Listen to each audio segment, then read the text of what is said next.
यही बपौती से बाहर निकलिए। किसी की बपौती नहीं है ये सत्ता। कुछ लोगों को लगता है हमारा पाठशाला, यही बपौती से बाहर निकलिए। किसी की बपौती नहीं है ये सत्ता। और लालू यादव जी ने मुझको जेल में डाला। नीतीश जी नहीं होते तो लालू जी मुख्यमंत्री होते क्या? लालू जी को भी मुख्यमंत्री नीतीश कुमार जी ने बनाया, ये आपको जानकारी होना चाहिए। और इसके लिए भी अब चर्चा होगी कि एफिडेविट हाफिडेविट आप कह रहे हैं कि लालू यादव जी ने मिलर स्कूल के मैदान में क्षमा मांगा था कि हमसे गलती हुई। लालू यादव जी का अत्याचार नहीं होता तो मैं बिहार का मुख्यमंत्री नहीं बन पाता। बाबू उठे तो इनको कहे कि दर्द हो रहा है।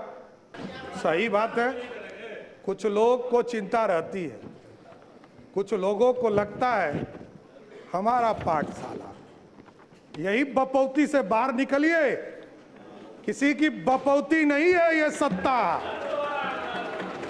ये जो मुख्यमंत्री का पद है ये 14 करोड़ बिहारियों का आशीर्वाद है, इसलिए आज मैं बैठा हूं। नीतीश कुमार जी का, नरेंद्र मोदी जी का, नितिन नवीन जी का, चिराग पासवान जी का, उपेंद्र कुशवाहा जी का, जीतन राम मांझी जी का, सबका आशीर्वाद है, तब तो यहां बैठा हूं। कौन गलतफहमी में? कौन कहता है किसको बनाया? कहां से गलतफहमी हो गई आपको? अरे मेरी तो राजनीति उत्पत्ति हुई है, मैं बता रहा हूं इस सदन के अंदर। नीतीश कुमार जी को मुख्यमंत्री बनाना था। 94 में समता पार्टी का निर्माण हुआ। मेरे पिताजी संस्थापक सदस्यों में से एक हुए। 1995 में सदस्य बनकर आए और लालू यादव जी ने मुझको जेल में डाला। मैं ही नहीं, मेरे 22 परिवार के सदस्यों को जबरदस्ती जेल में भेजा। लोग कहते हैं लालू यादव का, इसलिए मैं ऑफिशियल बयान कर रहा हूं, इसलिए मैं कोट कर रहा हूं कि लालू यादव जी ने मिलर स्कूल के मैदान में क्षमा मांगा था कि हमसे गलती हुई, इसलिए बोल रहा हूं। और मेरे कई चीजों पर ये लोग चर्चा करते, केस, मैं तो कह ही रहा हूं इस सदन में कई बार मैंने कहा नीतीश जी नहीं होते तो लालू जी मुख्यमंत्री होते क्या? लालू जी को भी मुख्यमंत्री नीतीश कुमार जी ने बनाया, ये आपको जानकारी होना चाहिए। यहां बैठे हैं वरिष्ठ साथी, इन लोगों से मिलिएगा, आपको पता चल जाएगा। और कोई किसी के पाठशाला से नहीं होता है। मैं तो कहा कि मेरी राजनीति में लालू यादव जी का अत्याचार नहीं होता तो मैं बिहार का मुख्यमंत्री नहीं बन पाता, नहीं तो जेल नहीं जाता, ना इस राजनीति में आता, मैं तो दूसरे रास्ते में चला जाता। इसलिए कोई गलतफहमी में मत रहिए। हमको पता है आप जो समझा रहे हैं ना, कोई किसी का पाठशाला नहीं है, ये लोकतंत्र है।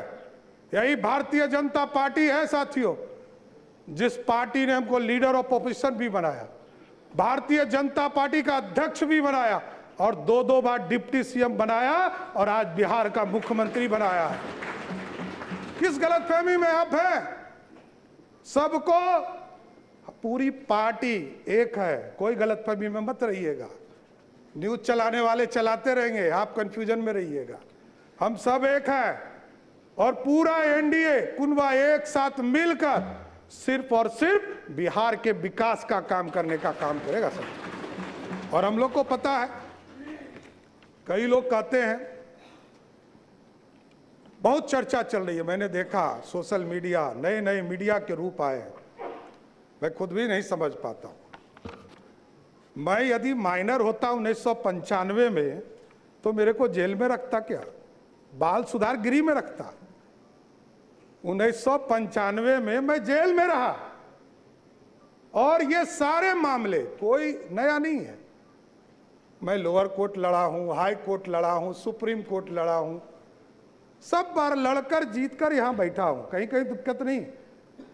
जो आदेश सुप्रीम कोर्ट का होता है, न्यायालय का होता है, वही करता हूं।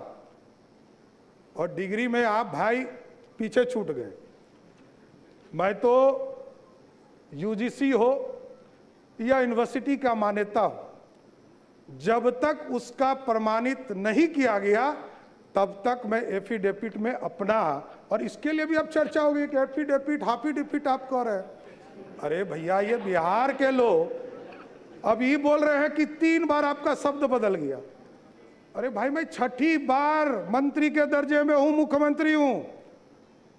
1999 में पहली बार मंत्री बना, 27 साल हो गए। जितने समय के बाद तो लोग राजनीति छोड़ देते हैं।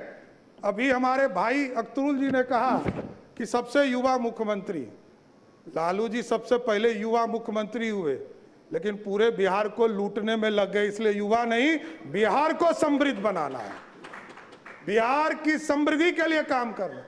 बिहार में नीतीश कुमार जी और प्रधानमंत्री जी ने जो संकल्प लिया है, 1 करोड़ लोगों को सरकारी नौकरी और रोजगार देना है, इस वादे पर काम करना है।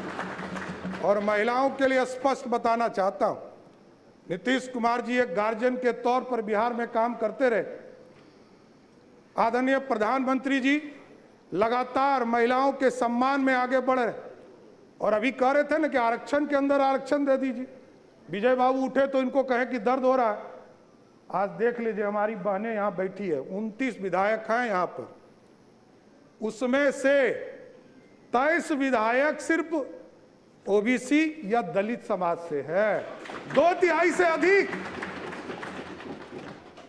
जब आरक्षण होता, आज यदि संसद में बिल पारित हो गया होता तो यहां 29 नहीं, 122 विधायक जीतकर हमारी बहनें आएंगी। यह व्यवस्था चाहते हैं मोदी जी, और नीतीश कुमार जी ने तो इसके लिए किया। 2006 में जब कानून बना रहे थे पंचायती राज के अंतर्गत, तो 50% महिलाओं को आरक्षण दिया, और 50% महिलाओं को आरक्षण दिया तो आपको जानकर खुशी होगी कि आज के तारीख में नगर निकाय में और पंचायती राज में 59% महिलाएं चुनाव जीतकर आ रही है। मतलब 50 से 59 हो गया। इसलिए महिलाओं का सम्मान करना पड़ेगा, और मैं तो गारंटी देता हूं कि स्पष्ट तौर पर बिहार की पुलिस काम करेगी, और महिलाओं के तरफ कोई भी गलत नजर उठाता है तो उसको पताल से भी निकालने का काम हमारी पुलिस करेगी साथियों।